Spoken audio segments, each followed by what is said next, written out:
Good evening दोस्तों, welcome back my channel. मेरे channel पर आपका स्वागत है। मैं आपका दोस्त आचार्य विजय आपको नई वीडियो में आपका स्वागत करता हूं। और जितने भी नए मेरे मेहमान आए हैं, मेरे दोस्त जुड़े हैं, उनका मैं स्वागत करता हूं।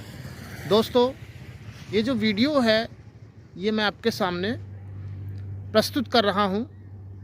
राजस्थान की नई फसल, पूरे भारत की नई फसल, सरसों की फसल के बारे में। सरसों की जो ये फसल है पीछे जो मेरे दिखाई दे रही है, वो आपको पीत वर्ण की, पीले रंग के सरसों के फूल यहाँ पर खिले हुए हैं, जो आपको दिखने में बड़े सुंदर लग रहे हैं। और ये फसल लगभग 2 से 3 पानी में तैयार हो जाती है, जहाँ तक आपकी नज़र जाएगी। सर्दी के मौसम में राजस्थान में 2 ही तरह की फसल होती है। एक सरसों की फसल होती है, और सरसों भी अच्छी क्वालिटी की सरसों होती है। यहाँ के जो किसान हैं वो सरसों मंडियों में सरसों बेचते हैं और अच्छा पैसा कमाते हैं। दोस्तों, ये जो फसल है, ये जितने भी आपको, जहाँ तक आपकी नज़र जाएगी,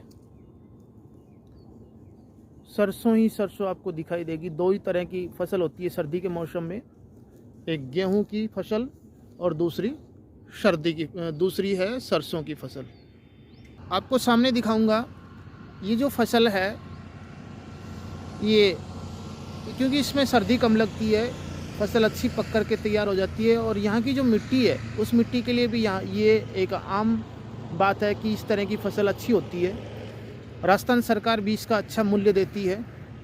मैं जहाँ तक मेरी नज़र पड़ रही है, राजस्थान का राज्य वृक्ष खेजड़ी भी दिखाई दे रहा है सामने।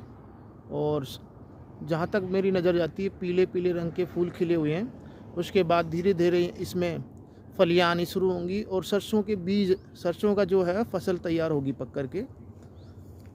फसल जो है वो जितनी भी हम देखते हैं अच्छी इसका रेट मिलता है, और इसमें ज़्यादा मेहनत की ज़रूरत नहीं पड़ती। गेहूं की फसल में थोड़ी अधिक मेहनत लगती है।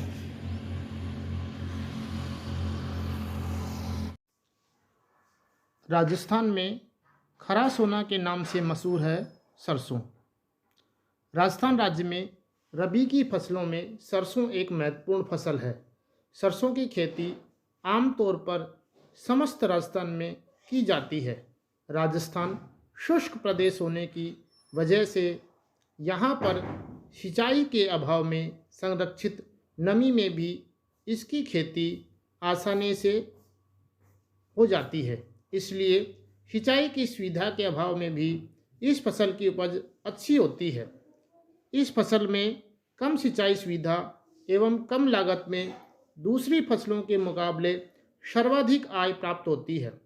सिंचित क्षेत्रों में 3 से 4 सिंचाई में सरसों की फसल की अच्छी उपज प्राप्त होती है। सरसों की बुआई में समय का खास ध्यान रखा जाता है। सरसों की बुआई देर से करने पर उपज में भारी कमी होती है। साथ ही चेपा तथा सफ़ेद रोली जैसे कीटों का भी प्रकोप अधिक बढ़ जाता है। इसीलिए सरसों की बुआई सही समय पर करना काफ़ी ज़रूरी है। बारानी क्षेत्रों में सरसों की बुआई 15 सितंबर से 15 अक्टूबर तक कर देनी चाहिए। सिंचाई क्षेत्रों में इसकी बुआई अक्टूबर के अंत तक अवश्य कर देनी चाहिए। अगर सिंचित क्षेत्रों में देरी से बुआई करनी हो तो 25 अक्टूबर से 10 नवंबर तक कर सकते हैं। सिंचित क्षेत्रों में पलेवा देकर बुआई करनी चाहिए। राजस्थान राज्य में रबी की फसलों में सरसों एक महत्वपूर्ण फसल है। सरसों की खेती आमतौर पर समस्त राजस्थान में की जाती है। राजस्थान शुष्क प्रदेश होने की वजह से यहाँ पर सिंचाई के अभाव में संरक्षित नमी में भी इसकी खेती आसानी से की जाती है। इसीलिए सिंचाई की सुविधा के अभाव में भी इस फसल की उपज अच्छी होती है। इस फसल से कम सिंचाई सुविधा एवं कम लागत में दूसरी फसलों के मुकाबले सर्वाधिक आय प्राप्त हो जाती है। इस तरह यह भारत की एक महत्वपूर्ण फसल है। अब हम आगे दोस्तों अब हम लोग गेहूं की फसल पर चर्चा करेंगे। राजस्थान में सर्वाधिक खाया जाने वाला और सर्वाधिक उत्पन्न होने वाला खाद्यान्न गेहूं है।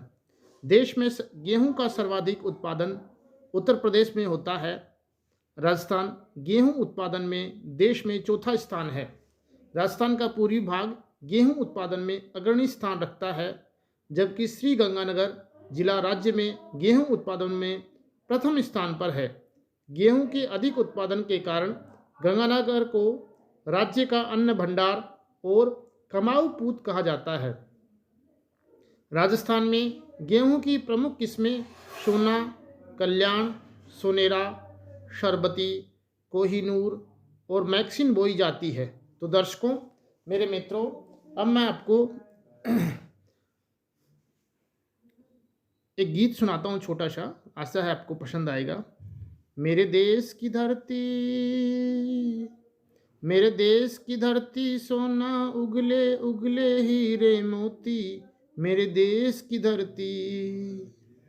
इस तरह पूरे देश में ये गेहूं, सरसों की जो फसल मैं आपके बारे में जानकारी दी है, आशा है आपको इस तरह का ब्लॉग पसंद आया होगा। दोस्तों, सब कुछ बहुत बढ़िया चल रहा है, बस आपका सहयोग की ज़रूरत है और आप लोग सहयोग करिए, अपने मित्रों को बताइए और अधिक से अधिक मैं कोशिश करूंगा नए नए टॉपिक पर आपको जानकारी प्राप्त करवाऊं और आपको अधिक से अधिक जानकारी दे सकूँ। बहुत बहुत धन्यवाद। आपका दिन शुभ हो। हैप्पी न्यू ईयर, नया साल सबको बहुत बहुत मुबारक हो। नए आने वाले मेहमानों को भी मुबारक हो। बहुत बहुत धन्यवाद।